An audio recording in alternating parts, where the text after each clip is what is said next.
Welcome to MindBoost Moments, a podcast for those who want to hear from like-minded people and how they're making a dent in the world. So join me on my continued journey of learning and discovery.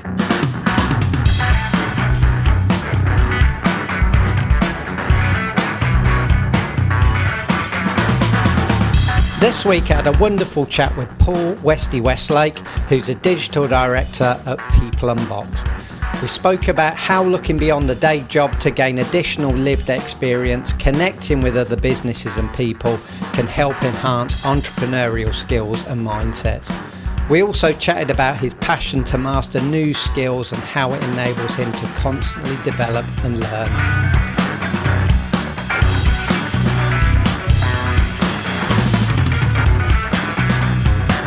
This is MindBoost Moments.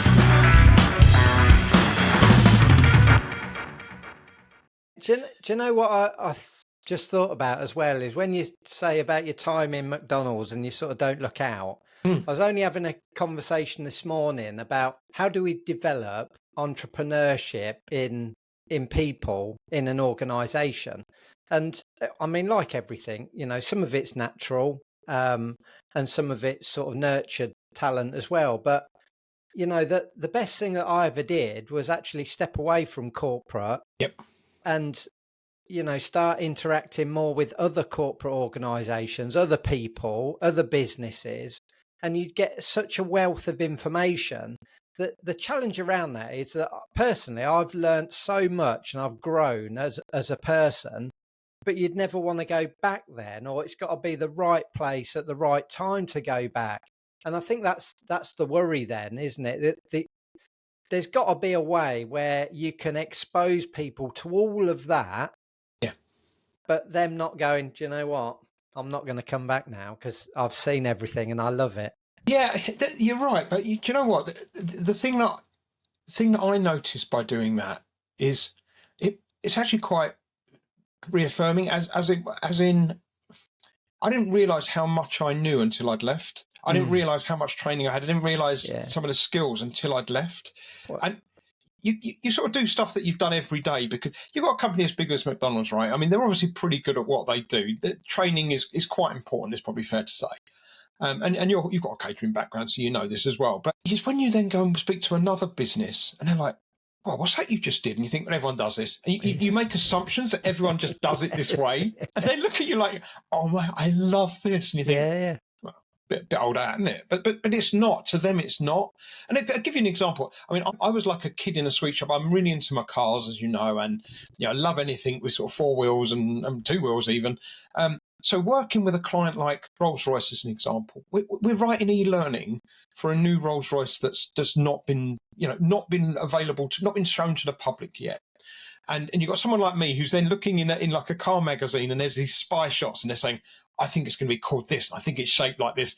And of course I'm under NDA, so I'm sitting there going, no, it's not. I've seen it. I've seen it, sat in it. I mean, it was like, oh my God, you can't make that up.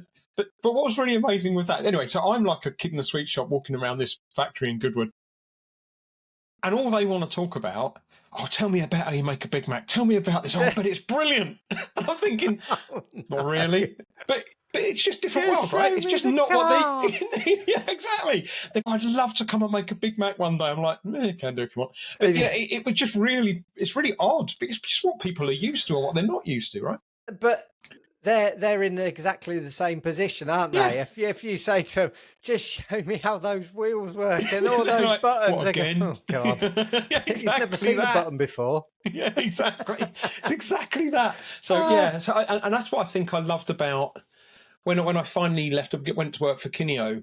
It's just meeting so many different people. Yeah. And I guess you come from being the person who's delivering training. You almost start turning it around a little bit and you start to become a sponge again. We're soaking up so much information from everyone else. And it's not always positive, right? Sometimes you're soaking up things going, you're an absolute car crash over there, but you learn so much by looking at it and thinking, you can't work in that way. I remember a number of phases in my career and sort of challenges and challenging people's biases or you know, the sector that I wanted to work in really telling me I wasn't right for that. So I started off in a young age in the NHS, in the public sector, and trying to move from the public sector to the private sector. It was like nobody wanted to touch you because there's a load of preconceived ideas on how you behave and what you do. Yep. And I sort of get it in a way, because you know, a lot of people go through you know, their mindset is very different in the public sector to the private sector. But you know, I pushed through it. I got there. And then the other sort of challenge that I found is being in the corporate organization, believed that I was really, you know, on it with, you know, commercial acumen. And then when you're applying for roles in an agency, again, it was like, oh, we're not sure you've got enough exposure to, you know, to commercial, you know, in different organizations. And again, I got it. But, you know, since sort of doing mindboost, or, you know, having mindboost, you absolutely get all of these different things and the way that people operate. But I cannot advocate enough just sort of stepping out and going, you've got to do it, whether it, you know, works or doesn't work. You've got to do it just for that exposure. Yeah, 100%, mate. And I know it's on a different level, but one of the things that, this whole chat isn't going to be about McDonald's, I promise, but one of the things that I was a real fan of was that we were encouraged to go and work in other departments, if that makes sense. Yeah. So, you know, if I was working on a piece of e-learning, for example, and I can pretty much do that from anywhere, and it's like, okay, well, I'm going to go and sit in national operations and do that today. Not because I need their help with it particularly, but you're just going to overhear things they're talking about. You're going to hear about projects they're working on. You're going to hear about the challenges that the marketing department have got. And you think, well, we are the L&D department. So not that we're there to solve everyone's problems, but I think you could become very siloed, even within a big industry, big organisation. I think even doing that, right? And again, I reflect on my time in a corporate organisation of just doing your job, you know, and doing it to the best you can and being really pleased with the outcome of that. But actually going and sitting with some other teams, ops teams, just helps that networking. And then people go, this is why they're so invaluable to us, and building that network up of people, and actually the feeling that they've got towards you, which is we really trust what they do for us, rather than, oh yeah, that's the team. You know, they're a faceless team. And, you know, so that's the benefit actually, but I'm not sure if everyone sort of grabs hold of that. No, I don't know why they don't, but there's definitely something in that. I mean, secondments are a great thing for that reason. You know, if you can get a secondment and go and work in another. I said I worked in the IT department. I have vague, a passing interest in anything technological, but you know, it was just working there. Just gave me a grounding of a different part of business I hadn't seen before, and I think that's the advantage of sabbaticals and stuff like that. I think that's got to be woven into the fabric of how a business operates to enable that and to push that. Because I think naturally people want to excel at the jobs that they do, and therefore they think, I better just carry on doing that role rather than expose myself to everything else. And I can't, you know, advocate enough how much, you know, trying different things. But you've got to operate in a safe environment. You go, well, I'm on this continuous learning curve, so I'm not going to get everything right all the time, because most people go, I'm not doing that because I haven't got the experience, and what if I fail?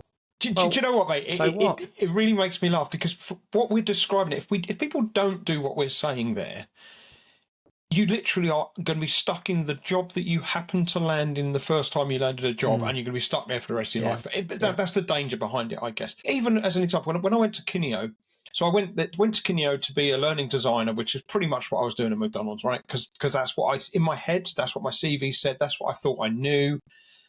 And when I got there, I had that interview, and I had some interviews with their ops teams and a couple of other people. And someone said, no, seriously, lovely chat, but you need to go and speak to Stuart over there. And I said, Stuart, what's he doing? He said, oh, he heads up sales. So, I'm absolutely not a salesperson. You know, you couldn't take me more out of my comfort zone if you tried to say, I'm absolutely not a salesperson. And one of the directors said, I'm really interested why you say that, because all of the conversations we've just had here. Head of solutions. Yeah, you're all about solutions. You're all about, you're talking us through how we should do things. You're telling us why this is going to work for us. Everything you've just described is exactly what we're looking for. It's about consultative selling. It's not, you're not selling second-hand cars here. Yeah. And it was fascinating, but what that told me was you need to look past the job title sometimes. Definitely. So if you look, if I'm doing a search for a new job, for example, so many people look at what they're doing already, but what you need to look at is but what skills do you need in the job that you've got? Forget the title. Yeah. And how can you apply that over here? And that's why a lot of businesses are now changing their model to skills based, because I'm exactly the same. So my business, as most small businesses, depend on selling products, selling services. But if someone said to me, right, most of your job is around sales, I'd I'm not a salesperson. no, I'm not doing that. I hate the idea of that. Yeah. But if you repackage that and go, your job is mainly about how you solve a client's challenge in the simplest, in the most beautiful way, then I go, well, I can do that, no sweat. Yeah. Okay. Hey, that's got to be one of the longest introductions ever, that has. I love it. Hey, this is going to be like a 4-parter. Yeah, we'll have an interlude part way through. Ice cream and Kioras. Is there going to be someone coming around with it? Go on, show me age there. Get the ice creams round. I set you a question, didn't I, before we started? I wanted to know what excites you, makes you fizz with energy all the time. And do you know what? It's this. It's what we're doing now. It is literally this. So what do I mean by that? Because I thought about it when you said it, and I thought, what do I look forward to more than anything in my month? And I do have a range of different things I do, a bit like you, work in a relatively small business, where you've got to be like a Swiss Army knife, right? You've got to do everything. However, the one thing I wouldn't miss is what we're doing now, which is this. And what I mean by that is not just the podcasting bit, but I got into podcasting and I got into having chats with you and all that stuff because I didn't know how to do it. And I think that's what gets me up, and that's my fizz, is I need a reason to keep going at something, because I guess it's all about mastery. So I got into movie editing, for example, because I didn't want to pay someone else to do movie editing when I worked at McDonald's and we were doing video work. So I thought, I can do that. Let's have a look. How do I edit it? Don't know. Well, there's programs over here. It can't be that hard. And, and then that developed and developed and developed. And now I'd say I'm pretty good at that. Yeah. And so it goes on. The reason I watch so many how-to videos of graphic designers designing logos and everything is because I needed to design some logos, and I looked at Illustrator and I thought, I don't know anything about this whatsoever. However, now I'd probably say, if I was to rank the programs I use the most and the ones I'm most comfortable with, Illustrator would be at least in the top 2 or 3. I mean, I absolutely love it, and I adore what it can do and all of the rest of it. So for me, it's all about that mastery bit. I need to be, God, that sounds terrible, Caleb. I was going to say I need to be good at something, but what I mean is if something really excites me, I want to be really good at it, and I want to keep learning and keep pushing and pushing and pushing and pushing. Why is that then? Why? I guess you need to put a few bits together, don't you? So I love new technology, and I love new ways of doing things. I love things that can make me more efficient, and because there's never enough time in my day to do everything I want to do. And I don't mean pressure from work saying you've got to get this done, because I'm fortunate enough not to be in that position. But there's so many things I want to help other people do, and there's so many things I want to learn, and there's so many things I haven't had time to do yet. If I could get more efficient at these other bits, then I have got time to do those. It's like the whole talk at the moment all about AI, and everyone's scared to death of it, and it's a real horror story. I absolutely love that stuff. And I love that stuff because I don't know anything about it. Yeah. So I'm trying to keep teaching myself more and more about it. But give you an example. I actually sat a Illustrator course. When I say sat, I obviously watched a number of videos. So I bought an online course, went through the whole lot, and the guy who was the tutor, a guy called Dansky, fantastic guy on an Illustrator, and I've been following him on Instagram for years. His name was Dansky or Dansky? Dansky, Dansky. Honestly, I love the way he presents. He's really inspirational, really nice guy. Anyway, he sent me a thing saying, "Oh my God, you finished the course already?" And I said, "Yeah, I loved it." And he said, "People are on like module 1, and you're done." And I said, but look what I've done. And do you know what was really nice was he said, can you share some of the bits that you've done? And I was sharing stuff back to him. He goes, I love this, love this. What about this? What about? And it was worth every penny. Yes, people say, well, you've just paid, I don't know, £100 for these videos. But I haven't. What I've got there is a mentor now who you could drop him a note and say, yeah, Dan, I don't know, what do you think about this? Or this has come up, or I've been asked to do a icon for this. What sort of ideas have you got? And I just, see, that's me all over. That's my fizz. That is, learn more about it, get better at it. How can you do this? And then, ironically, this week, teaching people how to write e-learning, and they're saying, "Oh, I love your graphics. How do you know?" Well, let me show you. And that's part of the problem, because I've then opened up Illustrator and going, "It's really easy. Look," and it's not easy. But and where does that sort of stop and start then? Because like you're either gonna, be like the lady in the van and just collect everything and try and master everything. yeah, or there's got to be a line that you draw to go, no, I'll pass that to someone else, because the time is our biggest threat, really. sure. I mean, there are certainly things that I guess they all sort of come together. So it's anything that tends to be a bit sort of design, technology, that sort of thing. If you said to me, right, and what I need you to do is I need you to write an essay every week. I need you to write this blog post. Honestly, that is absolutely not my thing. Okay. So, and you could tell that, I guess, even the subjects that I studied at school, I did maths, art and computer science, which is what a weird mix is that? And I'm thinking, yeah, yes and no. Not now. No, exactly. Thank you. And not only not now, but other than maths.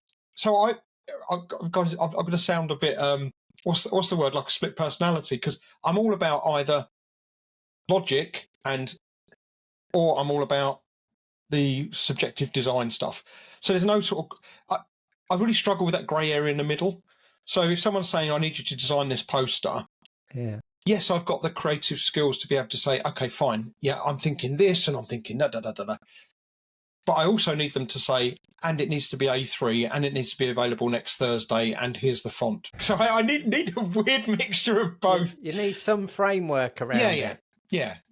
Structured spontaneity. There's a phrase for you, mate. Structured spontaneity. It's like, I can go anywhere I like as long as it's in this sandbox. Don't step outside it. I think that's a starting point, isn't it? Because most artistic directors or graphic artists are the same, because you either say, here's a completely blank canvas, go mad, but they'll create their own starting point, because they'll then go, well, let's start with a mood board so I can start, refining it down.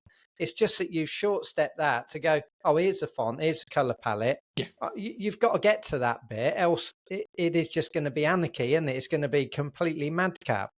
So I don't see that you need that. It's just that's your starting point to try and refine what your client is after, really. You seem surprised that that's my fizz is like me needed to be really good at something. Well, you're not expecting that. No, it's just, I suppose that's contrary to...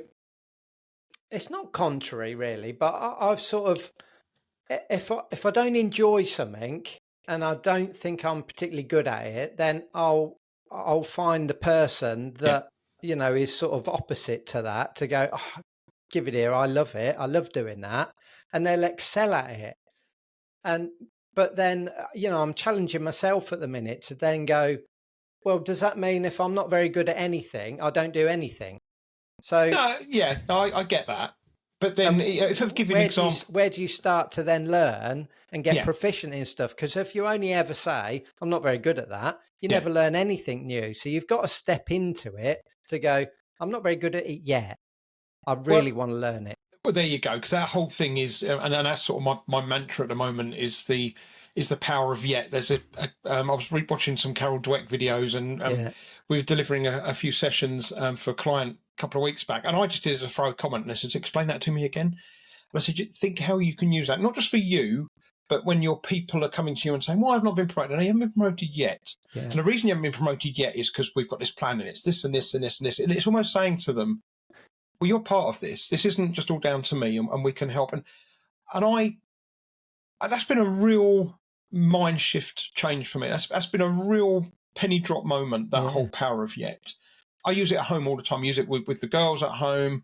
And I challenge myself all the time to say, you're not there yet, but you might be if you keep doing this, this and this. I really like that. Cool. Yeah, honestly, mate, anybody who does couch to 5K, let's not go to the park run. Anybody who does couch to 5K, they start that by saying, right, you need to run for 30 seconds and then you can walk. And they're like, oh, come on, this is ridiculous. And they're knackered after 30 seconds, by the way.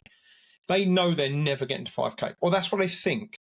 But that's the whole power of Well, of course you're not going to run 5K tomorrow because you're not there yet. But this training is going to do this and this and this. And they need small wins along the way and they will get there. Honestly, it's been absolutely...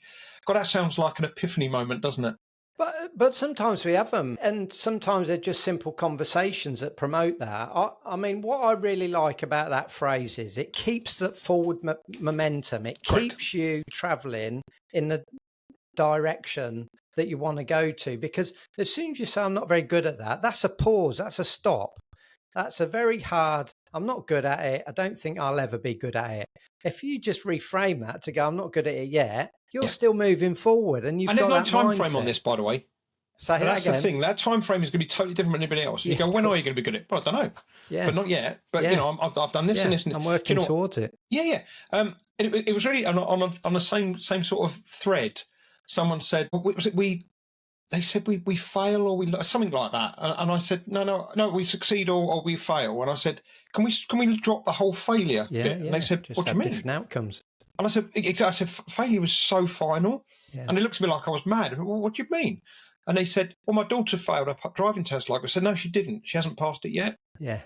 And they went, well, what do you mean? I said, well, she hasn't got one go at it. So how many times did it take you to pass? And she went, 5. So fine. So so you failed 4 times then, is what you're telling me. I said, well, I would say you didn't pass 4 times, and then you did. But it needs that jolt moment for people to go, oh, yeah, you're exactly right, because that behaviour, that language is infectious. 100%. It's no different, you know, if that was a leader in an organisation, as soon as they say you've failed, everyone says, you know, oh, you're failing. If they says, we're not there yet, everyone else says, we're not there yet. Even if we just did it with I live with a 17 and a 19-year-old, okay? So a 17-year-old who's just passed the driving test in the first go, which was lovely. However, when she went into that, I said, Meg, if you don't pass it this time, you'll do your test again. She said, oh, it'll be the end of the world. I said, it won't be the end of the world, will it? You haven't passed it yet. And I said, I'm not going to let you say you failed your driving test because you've never failed it. You just haven't passed it yet. Yeah. Anyway, so we kept having that conversation. And she came and said, I passed it. I said, fine. But she started saying, it's so nice because she started saying to some of her friends, you might not pass this time, but you know you'll get there. Yeah. And it's the best example because it is one of those, it's not like A-levels where you do them once and you've had it. Well, I know you could resit, but you understand the concept. Yeah. But something like driving is like, yeah, but you just keep going until you do it and you will pass one day. So, hey, there you go. So just on that note then, so what would you say your superpower is?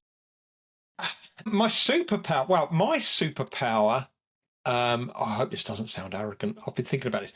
I would say the one thing that I would think I'm really nice at, firstly, I love an analogy, right? I mean, I've never met before I didn't like. I love a good analogy. So I would say my superpower, if you like, which is where I think was why Kinyo thought I'd be really good at sales, was I think I'm quite good at explaining technical mumbo jumbo in a way that people actually get and actually understand, but hopefully at the same time without being patronising. Okay, so give you an example. Someone's teaching someone's storyline this week. Yeah. And they went, it's just a mess. What's all this? There's scenes and it's right. Okay, yes, there is. Look at it this way: the actual story, that the piece of e-learning we're writing, we're like writing a book, right? That's your story. That's your story file at the top. And then within that, we've got lots of scenes. Think of those as chapters. You wouldn't have one huge chapter, but you break it down in different sections. So they're going to be those. And she went, oh, okay. And what about these slides? So what are these slides? You like your pages? So, oh, yeah, but there's layers. I said, yeah, but your layers are your paragraphs. She was like, yeah, it makes sense. And she got it. And she said, I've read so much online about, how does that work? And what's that? And but maybe that then comes back to your solution mindset to go, I just want to try and make this as simple as possible, but also connect with the person that I'm talking to in a language that they understand. Else, what you often get is someone's talking Chinese and you're talking English, and then that's where a frustration occurs. As soon as someone makes a decision to go, hold on a second, I'm going to talk Chinese to them, You're absolutely right, Caleb. And do you know what? Again, when I reflect on it now, and I was out of my comfort zone just because the title had sales in it, which was weird, really. But we'd go and meet a client, and we were going to sell, I don't know, a learning management system and whatever it may be. And you'd have a couple of, real proper techie guys with us who could talk. Sounded like they were talking, to your point, a different language to me. Yeah. But if it sounded like that to me, and my background is sort of a bit techie, what does it sound like to the client? They have no idea. And they could be an HR generalist or whatever, and they don't need to know. And by the way, let's not get onto it, but some people, I think, do that on purpose. They quite like saying stuff that other people don't understand. But what I used to be able to do, I think, and when I reflect on it in terms of superpower, I used to say, what's the biggest challenge you've got in your business? This, right, okay, well, what this can help you do is this bit, and this bit. And they don't need to know how it does it. They just need to know it does. So that, I don't know what you would call that. And by the way, you know what I'm like. I can't just have one superpower. I've got to have two. But I think they're kind of linked, because the other one that I was toying with is I've always been quite a creative person. Well, you can create a badge then for simplifying. No, but I don't count them as two, because I think I need to be creative to design learning experiences, exercises, or analogies to explain things, if that makes sense. Yeah. So, and I think I use that creative thing to be able to explain stuff. Yeah. So at the moment, I'm doing a webinar next week on AI. I don't know anything. I know enough about AI. I've taught myself stuff, but again, I need to think of an analogy for when people say, yeah, but it's scary, it's going to take over the world and everything else. And as an example, one of the analogies I thought of with that is, why do accountants use calculators? Because, accountants are really good at maths. Accountants are really good with this stuff. Why do they use Excel? They can just do it all manually. Yeah, because you know what? It does it. Yeah, they can. And they're intelligent enough to know when the Excel sheet's wrong, and they can go and fix it.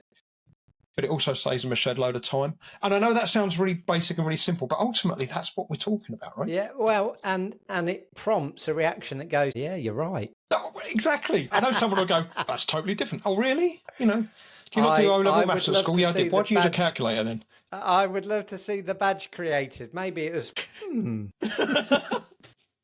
Yeah, I like it. Exactly that. We could chat all day. I'm sorry if I rambled, mate. And on. But I have thoroughly enjoyed this chat to pick your brains apart and find out what makes you fizz. If people want to find out a little bit more about you, Westy, what's the best way to do that? I'm on LinkedIn as Paul Westlake, but I'm also on Insta and threads and everything else. I'm at Westy, believe it or not, on Instagram. I got onto Instagram very, very early, and I get literally dozens of people each month asking to buy the at Westy handle. So so I'm at Westy on Insta. What's your threshold? Yeah. Wow, you say that. At first I thought, a couple of £100, that'd be all right. And now it's way more zeros than that now. There's a DJ in I think he's Canadian or American, that he must come back once a month and says, you sure you don't want to sell it yet? There you go. Name your price. Well, That's why you're getting a new electric car. Well, if I did, across the roof. Right. I've got a convertible electric car. I didn't order one. It's another story. God. Let's leave it there. Yeah, park it. Well, I wish I could. Thank you very much, mate. It's been an absolute pleasure chatting to you, as always. Thank you. See you soon. This has been MindBoost Moments. If you enjoyed this conversation and want to hear more, subscribe wherever you get your podcast from. And if you want to learn how MindBoost can really add feeling and emotion to learning experiences within your business, check out our website at mindboostlearning.com.